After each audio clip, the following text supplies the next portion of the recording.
The last thing the men behind the curtain want is a conscious, informed public capable of critical thinking, which is why a continually fraudulent zeitgeist is output via religion, the mass media, and the educational system.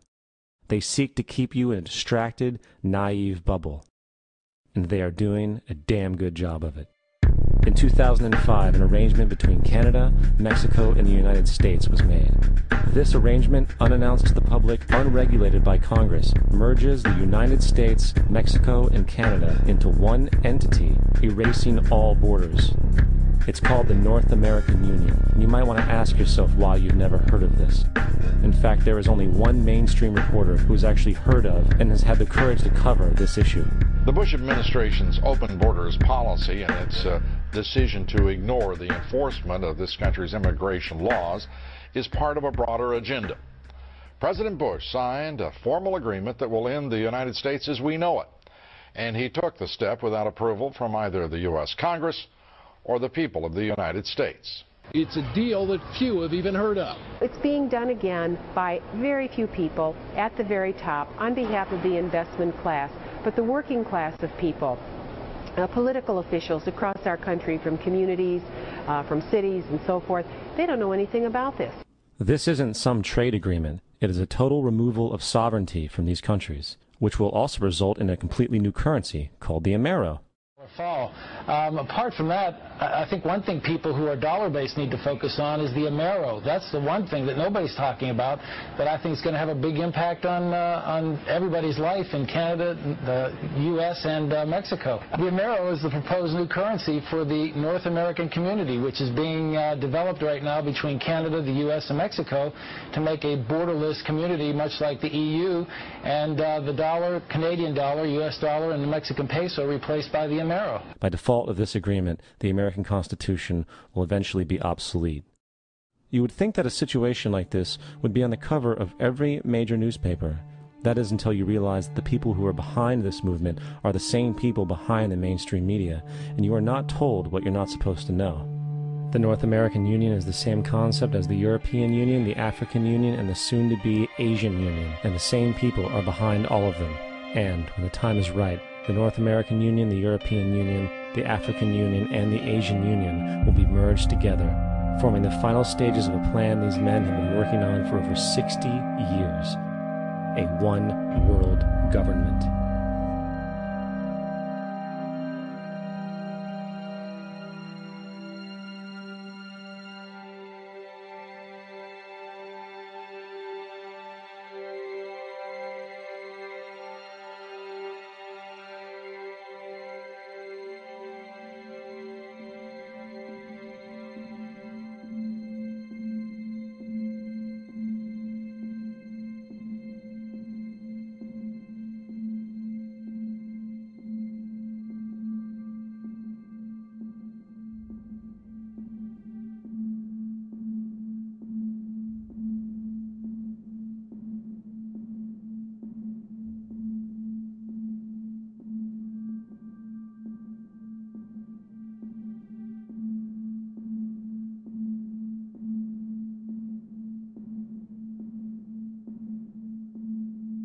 One bank, one army, one center of power.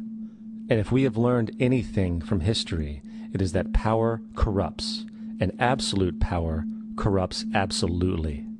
This is Aaron Russo, a filmmaker and former politician. To his left is Nicholas Rockefeller of the infamous Rockefeller banking and business dynasty. After maintaining a close friendship with Nicholas Rockefeller, Aaron eventually ended the relationship, appalled by what he had learned about the Rockefellers and their ambitions. I got a call one day from an attorney woman I knew, and she said, "Would you like to meet one of the Rockefellers?" I said, "Sure, I'd love to." And we became friends, and he began to divulge a lot of things to me. So he said to me one night, he said that there's going to be an event there, and out of that event, you're going to see, we're going to go into Afghanistan, so we can run pipelines from the Caspian Sea. We're going to go into Iraq to take the oil and establish a base in the Middle East, and we're going to go into Venezuela and try and get rid of Chavez. And the first two they've accomplished. Chavez they didn't accomplish. And he said you're going to see guys going into caves looking for they're never going to find. You know, he was laughing about the fact that you have this war on terror. There's no real enemy. He's talking about how by having this war on terror, you can never win it because so it's an eternal war. And so you can always keep taking people's liberties away. And I said, how are you going to convince people that this war is real? He said, but the media can convince everybody it's real. I mean, you know, it's just that you keep talking about things. You keep saying it over and over and over again, and eventually people believe it. You know, you created the Federal Reserve in 1913 through lies.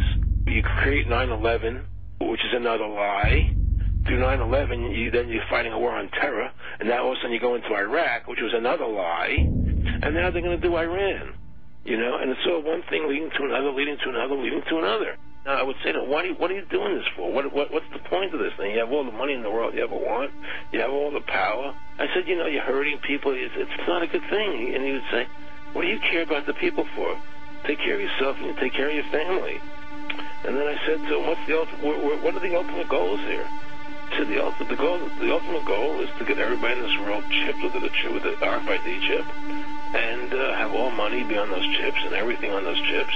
And if anybody wants to protest what we do or violate what we want, we just turn off their chip.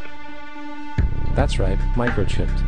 In 2005, Congress, under the pretense of immigration control and the so-called war on terrorism, passed the REAL ID Act, under which it is projected by May 2008, you will be required to carry around a federal identification card, which includes on it a scannable barcode with your personal information. However, this barcode is only an intermediary step before the card is equipped with a VeriChip RFID tracking module, which will use radio frequencies to track your every move on the planet. If this sounds foreign to you, please note that the RFID tracking chip is already in all new American passports. And the final step is the implanted chip, which many people have already been manipulated into accepting under different pretenses. We have a Florida family who are really pioneers in a brave new world. They have volunteered to be the first ever to have microchip identification devices implanted into their body. After 9/11, I was really concerned with the security of my family. I wouldn't mind having something planted permanently in my arm that would identify me. In the end, everybody will be locked into a monitored control grid where every single action you perform is documented. And if you get out of line, they can just turn off your chip, for at that point in time, every single aspect of society will revolve around interactions with the chips. This is the picture that is painted for the future if you open your eyes to see it. A centralized one-world economy where everyone's moves and everyone's transactions are tracked and monitored, all rights removed. The most incredible aspect of all, these totalitarian elements will not be forced upon the people. The people will demand them. For the social manipulation of society through the generation of fear and division has completely detached humans from their sense of power and reality. A process which has been going on for centuries, if not millennia.